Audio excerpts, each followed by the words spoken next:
Hello everyone, I'm Janelle Nichols and this is Memory Matters for All Ages. Today we're going to talk about a subject that has been in the news. Alzheimer's disease is getting to the point where it's almost in epidemic proportions. The future doesn't look good for the diagnosis of folks with that disease. But today we're going to talk about early onset dementia, because this is something that is really being talked about now because it's affecting people that are still in the prime of life, people that are working, people that have young children at home, and the ages are staggering. I'd like to welcome back to the program Catherine Kilpatrick.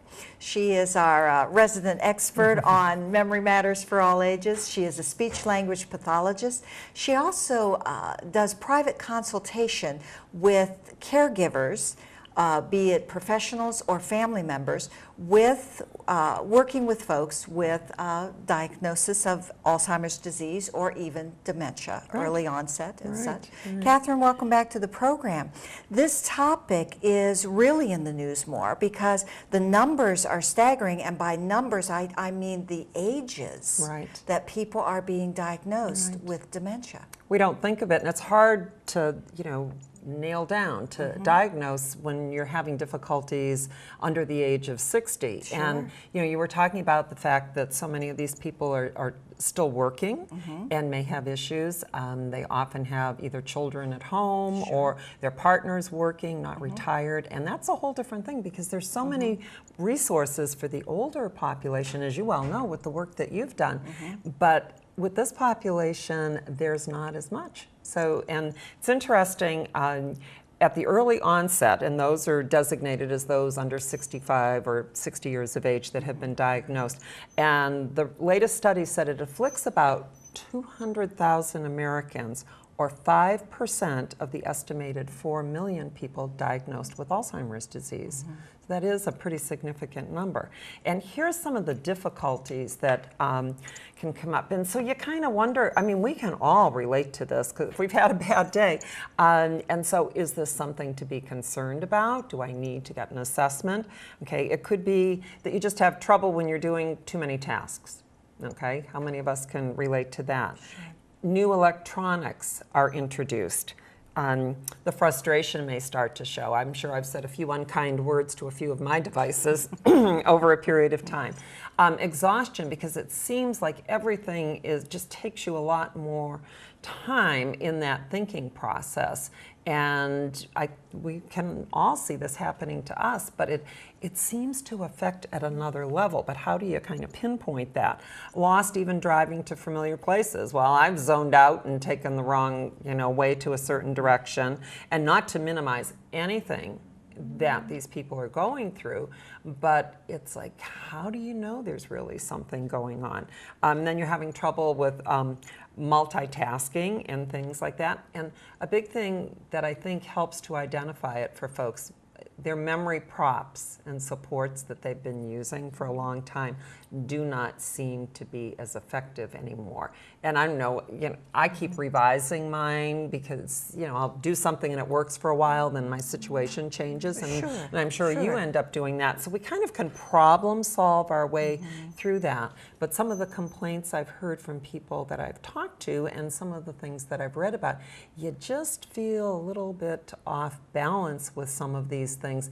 And there's kind of that sensation. It's like when I've done some of my stupid things, it's not like, oh my gosh, do I have my mom's Alzheimer's disease? I'm like, I wasn't, like we talked in the last show. It was about attention management.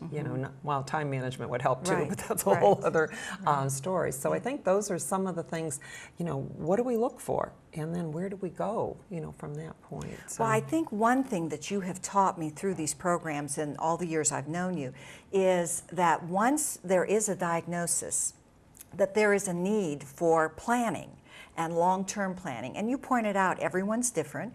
The disease moves in everyone and transpires in everyone differently, but there has to be some planning. And there are strategies and tips that many of them are just common sense. And I think that was behind your vision for this program that's coming up. I want to mention to our audience, Kathy does have a wonderful program coming up at the Gables of Hudson Assisted Living on March 20th. I believe, yeah. At 10 in the morning. And it is Upgrade Your Memory Fitness Routine. Brain games. Brain games. And this is the precursor to a brain group. What are you calling that group Memory again? Matters group? Memory Matters You're testing group. my memory now. Yeah, I'll pretend that I didn't forget. We'll leave it that I'm testing Kathy. We're going Yes, with the flow. We'll go with that. But this is a precursor to this group. Folks, this is Kathy's vision, her heart. One thing that I love so much about Kathy is that the tips are always so practical and so common sense. There are things that you can use. It's not just information that you have read about in the paper. It's meaty tips that you can use. If you're interested in this program, you'll want to call the Gables of Hudson and reserve your seat. Kathy's programs are always just about full. Many times I have been throwing chairs down. That's one of Kathy's programs. But you'll want to call the Gables of Hudson at 330-653-9170 to reserve your seat. But Kathy, talk a little bit about these strategies when someone does have a diagnosis of early onset. You know, thanks for that, Janelle. I can't tell you how important this is, and one of the reasons for creating our series of programs, which is going to run, it's going to be an 8-month series, so we're kind of winding down. We have one more month to go. We'll be airing in April, and we're going to wind up our series at that point. And this is just so essential. It literally breaks my heart when I do home health and I see someone who has had problems for a while and they haven't tapped into the resources that might be available. As one woman said to me the other day, why didn't somebody tell us about this? And that's one of the reasons as we talked, we were going to do this. So, you know, work with your physician. You want to make sure that you're partnering with someone that is listening to your story, is listening to your concerns, and seek out healthcare professionals that are interested and knowledgeable in this area.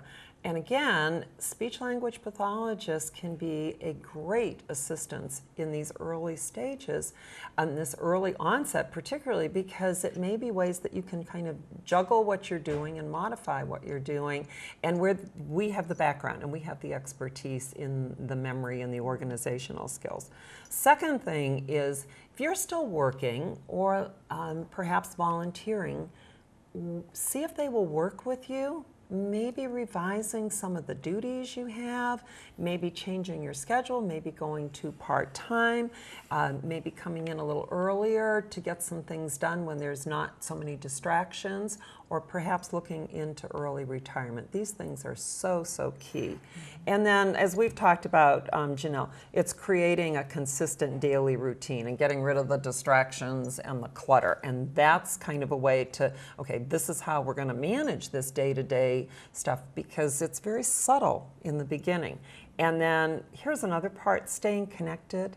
Because what do? We start to feel a little bit self-conscious, and I hear this very often from people. So what happens? The important thing is to keep your brain stimulated, and I always say, you know, as a therapist said once, don't go to the empty well. So if you have someone that's poo-pooing what's going on with you, or is, you know, making fun, oh, there you go, you forget again, that's not the person that's going to be necessarily on your team or help you to be with that. But the connection is really important. And this is a message to family members, well-intentioned. Don't start upgrading all the electronic devices. This is new learning. That's crazy making on its best day, unless that's something you've done a whole lot. But people will tend to think, get a new iPhone, or let's get a GPS, or let's get a gadget does this or that to help you remember. That can work. I've worked with people using these new devices, but doing the education down at a level where they might be able to do that. And very often it's about writing down, you know, you need to do this first, you know, just simple steps, which I wish somebody would do for some of my stuff that I need right now, because I just don't have the time. And then, you know, counseling and support groups. And then future shows, we're going to talk about lifestyle care plan. So how do you put your wishes down for things that you might like to have, and then also your medical information. So I know you've seen people in the early onset stages. Some may have proactively gone into an assisted living. Well, that's what I was going to remark about what you said. First of all, I love your tip about don't upgrade the devices, because that's one of the first things I would do. I would say, well, we got to get you more technology at your fingertips to help you. That was a very good point. But yes, in the assisted living realm, I dealt with a lot of families, and every family is different, and every family has their own personality. And when there is a diagnosis, everyone reacts differently. But one thing that you've taught me is that after you get over whatever the shock or the upset or the emotion of this diagnosis, you have got to start planning. You cannot stick your head in the sand. And don't delay, because some of these fixes could be very simple. And if you do them earlier on, they're more likely to be learned. Helpful and learned. Absolutely. And you get everybody on the same page. That's and it's an exciting, I mean, I love working with people with those difficulties, but they often don't know who to reach out to. And the other thing is, you know, the fear factor is such a huge thing. And there's more of a genetic possibility component when it's a younger age. So there's, you know, a lot of other layers of things that need to be going on. But we need to remember there's over 100 causes of memory loss that are reversible. It could be your thyroid. You know, it could be some medication that you're on. So again, don't stick your head in the sand. Be proactive. Get to the doctor, get some professional advice. And if your doctor's not, you know, real savvy in that area, then seek a consultation. I mean, I loved my mom's doc because he was on the same, you know, page, and we kind of learned back and forth and then shared the information with her. So absolutely. Yeah. For anyone who's joining us new, Kathy has talked in other programs about the fact that her mom did have Alzheimer's disease, and so Kathy has walked that journey herself, so she knows of what she speaks, and she's been very, very transparent about that. Yeah, she's with me all the time. Yes, yes. All right, give us some things to do this week. Okay, just be proactive. You know, instead of worrying, try and find some resources. And whether it's your doctor or you need, you know, some other things that need to be addressed as you get like a complete geriatric assessment type thing, or a neuropsych assessment. So don't delay. Be proactive. Okay. And you'll love this quote. Doing the best at this moment puts you in the best place for the next moment. Oprah Winfrey. Ah, that sounds like Oprah. You gotta love Oprah. I know. Very good. Those are wonderful tips, and I know that it is something that we are reading about in the news more and more. And some of these ages that people are being diagnosed, it is quite surprising. It is quite surprising. So it is a growing issue that we need to be aware of. Again, watch at the end of the program.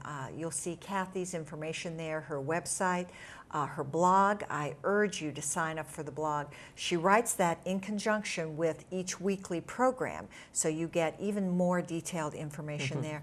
Also, I can't recommend enough that you join Kathy at her program on March 20th at the Gables of Hudson Assisted Living. Call them, reserve your seat, and you won't be sorry. It's be good information, fun. Kathy always makes it fun. So thank you so much for joining us. We hope to see you next week. Now go and make it a great day.